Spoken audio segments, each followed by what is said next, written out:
Welcome to Live Bird Photo ID. Um, I've put together a collection of some of my lower quality, or I guess average bird photos, where maybe the bird isn't front and center, or it's hidden a little bit, or just an uncommon species. And the main purpose of this is to just kind of give you some tips and different strategies for identifying these tricky bird photos. Also, if you notice down in the video description below, I've got a link for you to actually send me your tough bird photos. So if you've got a picture of a bird and you're not sure what it is, go and send it to me, and I'll do my best to try and identify it live for you. So let's go ahead and get started. So I'll go and pull this up. So this first picture was taken in Arizona, I believe, in late April. So there's a wide variety of different species that it could be.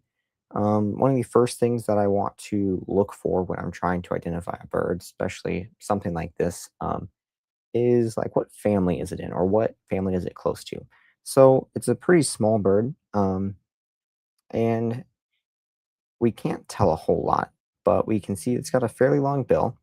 It's pretty round, at least that's kind of what we can see right there, and it's got a fairly long tail. Now, most of the time, this is going to be a warbler, and that's what it is in this case. Warblers are small, round birds, and so now that we know that it's a warbler, at least closely related to a warbler, I mean, there's several warbler-like birds, whether that be a vireo. There's over 40 species of warblers in the United States and Canada, so it could be a lot of different things. But we've got it narrowed down pretty much. Like we know it's not a flycatcher; it's too round to be a flycatcher. Its posture isn't that of a flycatcher. Flycatchers always have very upright posture. This bird is kind of hunched over. It's got a long tail, so we're pretty sure it's a warbler. Now there are a few confusion warblers, or at least possible warblers that this could be, based on several things. Number one, it's fully yellow. That's kind of hard to see. You can't always tell what color a bird is, but we can see, if we zoom in, we can see that it's yellow. This is something that I always like to do with pictures. Is once I get a picture of it, I like to take it onto my computer and then zoom in as much as I possibly can, um, just to get closer and be able to see some details that maybe we couldn't see earlier. So we can see that it's yellow, got a fairly long bill. Don't see any other markings really. It doesn't have like you know bunch of stuff right there. Doesn't have We can't see any wing bars or anything. So there just isn't a whole lot of markings and stuff that we can see. But we can see that it's yellow and it's got this long bill. So that's really the two main field marks that we have to go off of. And there are several potential birds that this one could be: the Wilson's warbler and the yellow warbler. Both of those warblers are yellow. Um, but one thing that we can do to separate it from other warblers is like the Wilson's warbler we know has a black cap. This bird does not have a black cap. It is fully yellow all the way around. So that would make it the yellow warbler, or I guess now it's called the northern yellow warbler since it was split from the mangrove warbler. So here's the next one. This one was taken in South Texas in March, I believe. So again, if we zoom in, we can kind of make out the distinctive shape of a hawk, right? We've got a pretty big bill right there, powerful talons right there. Kind of see it's got a fairly long tail. Um, and then like the overall color is a gray color. So within this hawk's range in South Texas, there really isn't a whole lot of confusion species. This is a gray hawk. The way we can separate from other species: bright yellow feet, and then just overall gray body. It's really fairly distinctive within its range. There just isn't a whole lot of confusion species.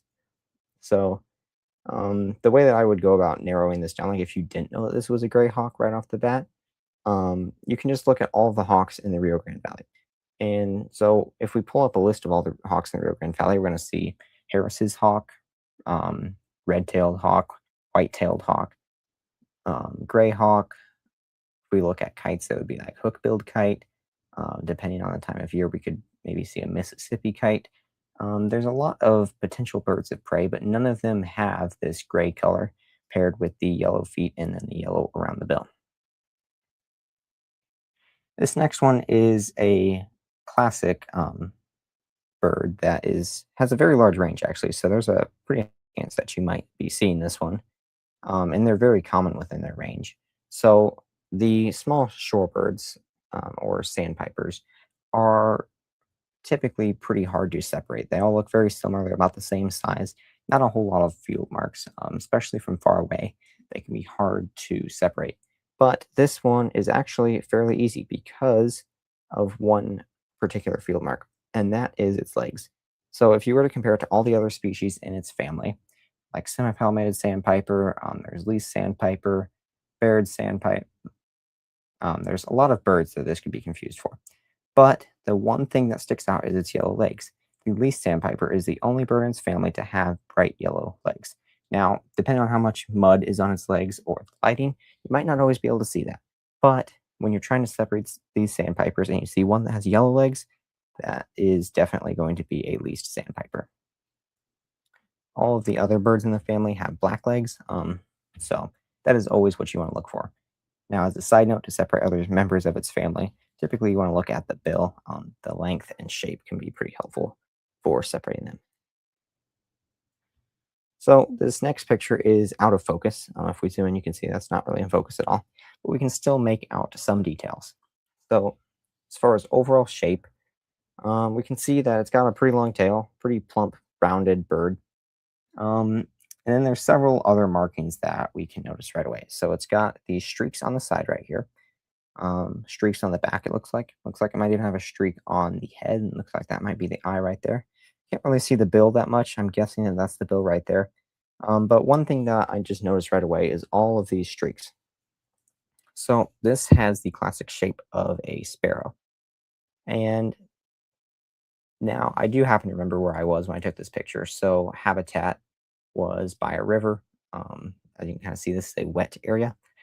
So we can use habitat to our advantage as well. Like you wouldn't expect to see a Vesper sparrow or something in a wet area. They're more of a dry prairie bird. So we can eliminate some sparrows that way. It's too small to be a Towie. Towies are very large sparrows. Um, so basically, this was also in South Texas. Basically, we narrow it down to about three species: the song sparrow, Lincoln sparrow, and swamp sparrow. These three sparrows all look fairly similar. They're about the same size and shape, and they all look fairly similar, but the way that you can separate them is by their streaks. Both the song sparrow and Lincoln sparrow have these streaks on the side. I don't believe the swamp sparrow has them, but on the Lincoln sparrow, they are very crisp. We can see right here, these are not super crisp lines. They're fairly blurry. I mean, the picture is blurry, but we can still kind of tell these are not super well-defined crisp lines. So that would tell us that we are looking at a song sparrow. This next one, when I took the picture, it was pretty far away. But one thing that I like to do is just artificially zoom in when we get home. And like, that's not a great picture, but that shape is enough to tell us what bird this is. So we can kind of tell that it is a grebe. It's a waterfowl species. So the way that I narrowed it down to grebe is just by its shape, really. Ducks typically don't have this long of a neck. And if they do have that long of a neck, they're going to have a longer body. Like a goose would have a long neck like that, but it's going to have a longer body. So the grebes have a fairly distinctive shape, I feel like, with this small body and then the long neck, rounded head.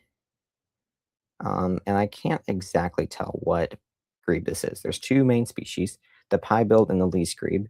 I am guessing that this is a least grebe, but just because it's blurry, I can't quite confirm. The best way to tell is to either look at the eye, color of the eye, or the bill shape, and we can't really see that. So I'm guessing that this is going to be a least grebe, and that is, I'm quite certain that it is, just can't quite confirm. So this next one is pretty tough because, as you can see, it's kind of hidden.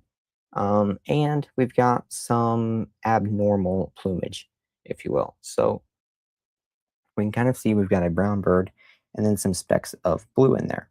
Now, we wouldn't really expect to see just a little bit of blue. Typically, there's a lot of blue for this particular species. Typically, their whole body's blue. So in this case, we have to rely on a little bit more than just color. We can take a look at the bill, the overall shape of the bird, the length of the tail, the shape of the head, and we can rule out several species. So this bird, if we narrow it down to a family, could be a finch, a sparrow, or a bunting. Now, we can rule out sparrows pretty quickly just because sparrows don't have blue on them. There is no sparrow in North America that has this much blue in them. So we can get rid of those 40 plus species right away. Next, we have um, there's buntings that it could be. The best way, in my opinion, to separate buntings is by color and by bill shape. So the painted bunting has some blue on it, but it doesn't have a lot of blue on the chest like this. The indigo bunting is fully blue, and then the blue grosbeak is also in the bunting family. And there's several ways to separate them. By, I think the most reliable is by their bill, especially in this case because we can't see the wing. The blue grosbeak has some brown in the wing, so that can help you separate it. But in this case, we can't see the wing, so we just have to kind of look at the bill. And the bill of the blue grosbeak is quite large. In this case, it is not quite as large as blue grosbeak, so that means that this is an indigo bunting. And more specifically, I believe this is a immature male or a molting male.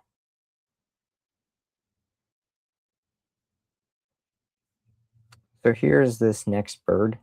If we zoom in, partially obstructed by these leaves and stuff, but this is plenty enough of a view to determine what bird it is. So got a pretty plump bird with a small bill and a longish tail.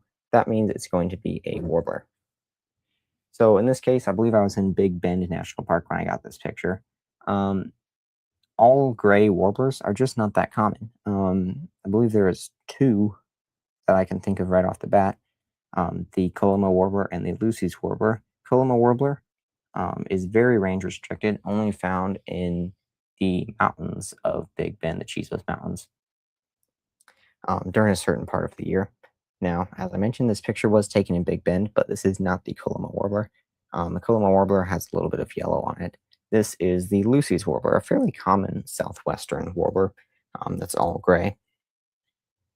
And so this one's fairly distinctive once you memorize what it looks like, just because there isn't any other gray warblers within its range.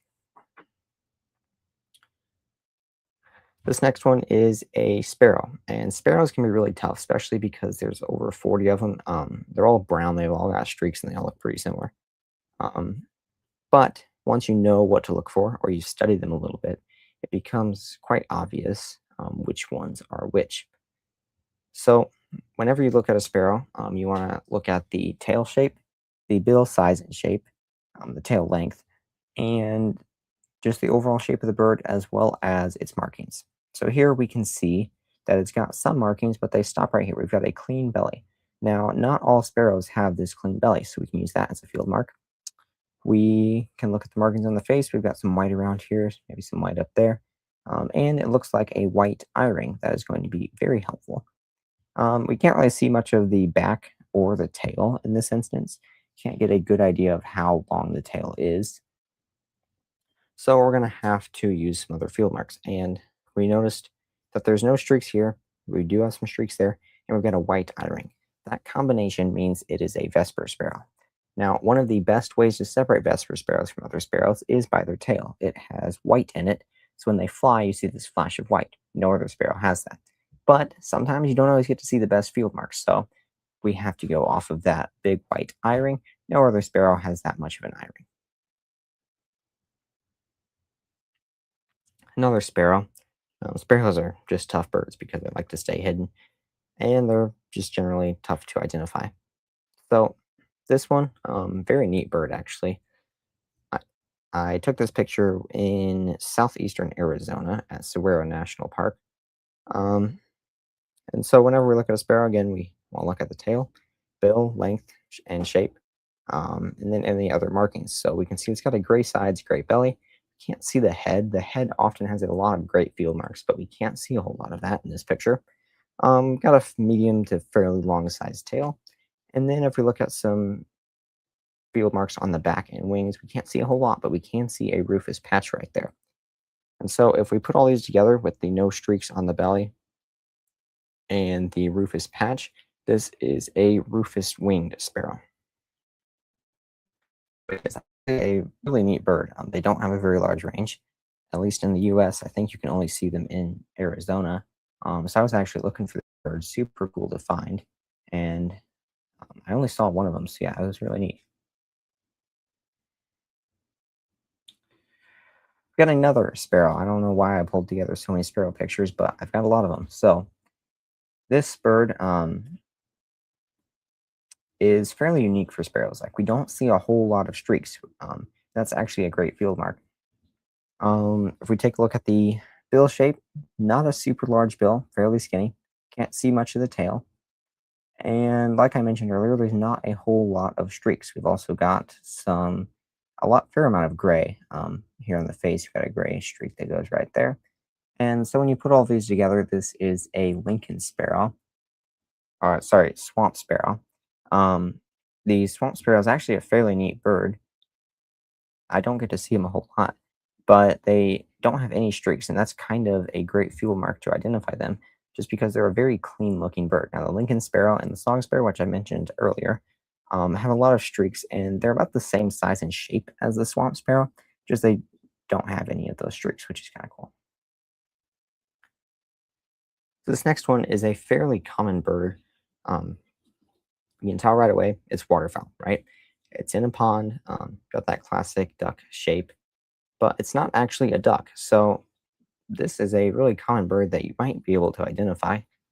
Whenever you've got this black bird, fairly long neck, rounded head, and then a white bill, that is going to be the American coot just about every time.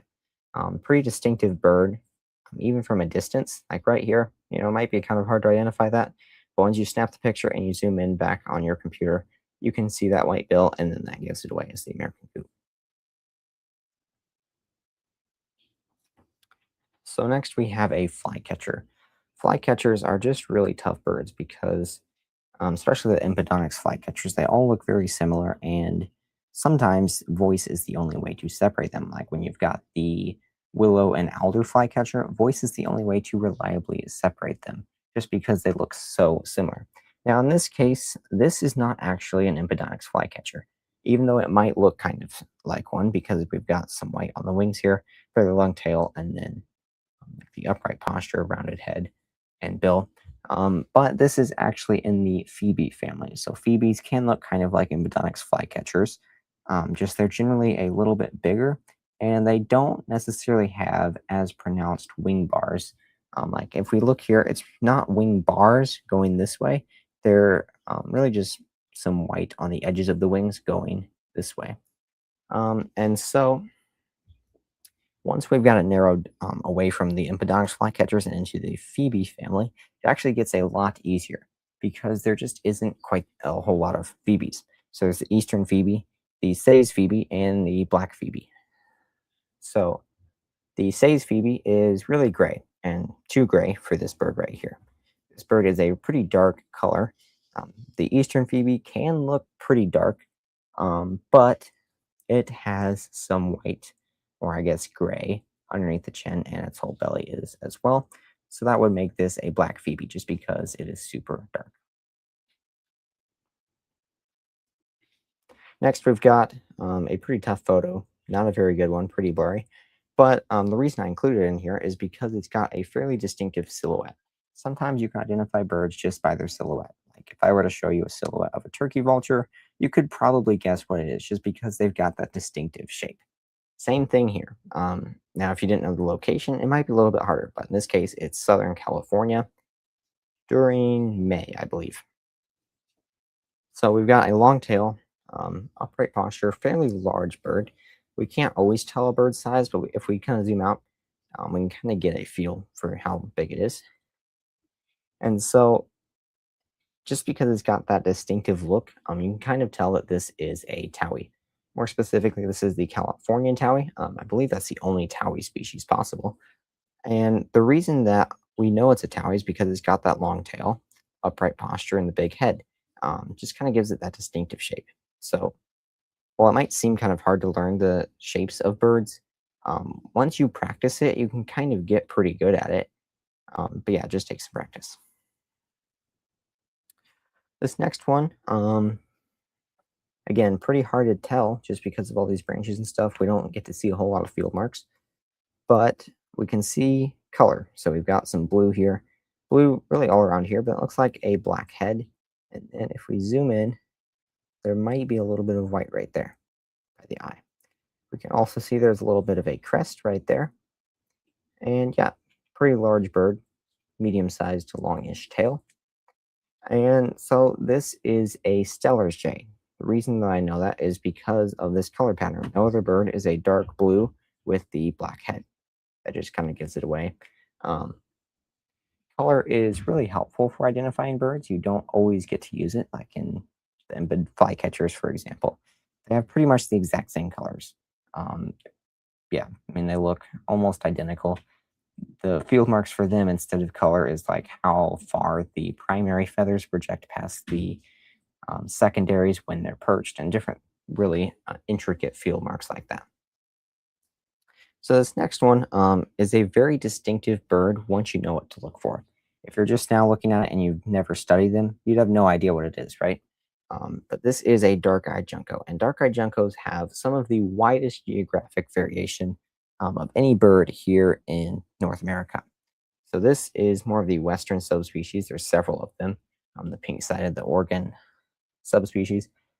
In the east and north, we have the slate-colored subspecies. So if you live in the east, like I did, and then you go west for the first time, you're like, "What bird is that?" It turns out it's still a junco, but their feathers are completely different. Now, the one thing that all of these birds have in common is a fairly long tail, plump body, and then a pink bill. That is the same for any junco species, no matter where you are. This next one is a tough one unless you know where you are and when this picture was taken. So this is not a warbler. It's actually a vireo. So vireos can be kind of tough. There's several confusion species. You've got the warbling vireo, the Philadelphia vireo, the red-eyed vireo. They all look pretty similar. Now, this one doesn't have a whole lot of field marks. Like the white-eyed vireo has a white eye. The red-eyed vireo has a red eye. Pretty easy to separate those. But this one, there really isn't a whole lot, right? Like we don't have any streaks or wing bars, don't have really any distinct stuff up here. And its plainness is actually a great way to separate it, as well as its range. So this was taken in Montana, and vireos can, in the east, it's a little bit more complicated, but in the west, it's quite easy. In this case, the only vireo that looks like this is the western warbling vireo. It was recently split from the eastern warbling vireo. They were both known as the warbling vireo, and then I believe it was last year they were split into the western and eastern warbling vireo because their voice sounds different. So they look practically the same, but their voice sounds just a little bit different. This next one, fairly common bird, fairly common shape too. If we look at its behavior, you can't always tell behavior in a picture, but in this case we can. It is clinging to a tree upright, using its tail as balance, and a distinctive silhouette, right? We've got a fairly long body and then the long bill. That gives it away as a woodpecker, especially since it's on a tree um, in this position. So now that we've got it narrowed down to woodpecker, there are two main, well, there's several woodpecker species, but we can narrow it down even further fairly quickly just because of the black wings. We've got some whitish gray there. We can kind of tell it's a white gray body, and then we've got white speckles right there. So that would narrow out like the northern flicker, the pileated woodpecker, the red-bellied woodpecker. We can get rid of all of those just based on this combination of color. So after we do that, we have two confusion species, the downy woodpecker and the hairy woodpecker. Both of them are tough to separate, but the easiest way, in my opinion, is to look at their bill length. So the downy woodpecker has a very short bill, while the hairy woodpecker has a longer bill. The hairy woodpecker's bill is roughly the length of its head. Look here, that's how long its bill is. We try to match it up.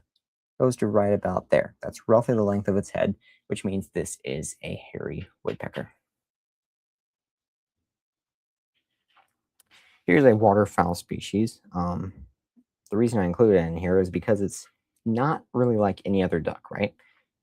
Specifically, if we look at its bill. Most ducks have a pretty wide bill. This one's bill is thin and skinny, as well as it's pretty long too. And then just its overall body shape, it's very low to the water. A lot of ducks tend to sit a little bit higher up. So its overall shape just kind of gives it away as a merganser. And then mergansers are fairly straightforward to identify.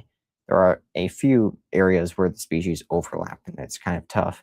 But generally, it's fairly easy. So in this case, this is a common merganser.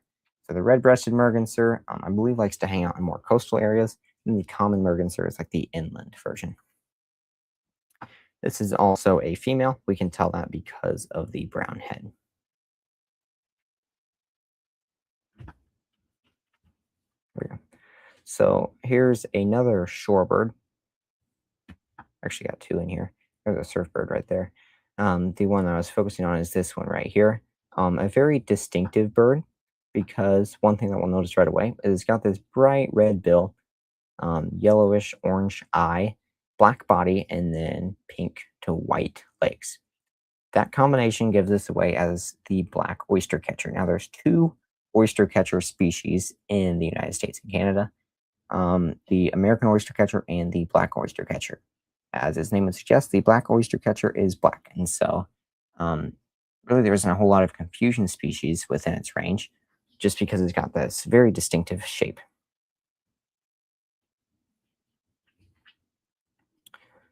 So here we've got another flycatcher. This is actually a black phoebe. We can tell based on what we went through earlier with the other black phoebe. We've got all dark phoebe, super dark for it to be an eastern phoebe, and this is actually a great view because we get to see that white belly, which separates it from the eastern phoebe. This next one is another warbler.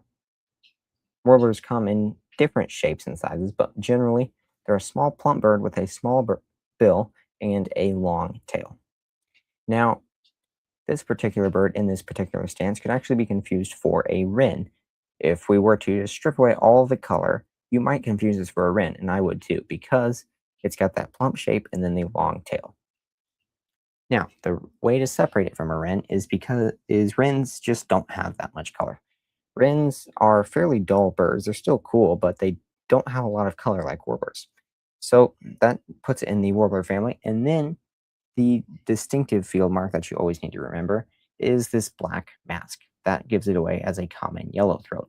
No other warbler is going to have that black mask like the common yellowthroat does. So thank you for joining me in this live bird ID. If you've got any pictures, go ahead and send them to me through that link, and I'll be happy to identify them, whether that's live or I'll just reply with email if that works better. And if you haven't checked out the Better Birders community, the link is in the video description below. It is a great place. If you're looking for courses, birding itineraries, I've even created some cheat sheets to help you identify tricky birds like the downy woodpecker or the hairy woodpecker that we mentioned earlier. There's also the American goldfinch versus the pine siskin. I've got a bunch of different birds in there.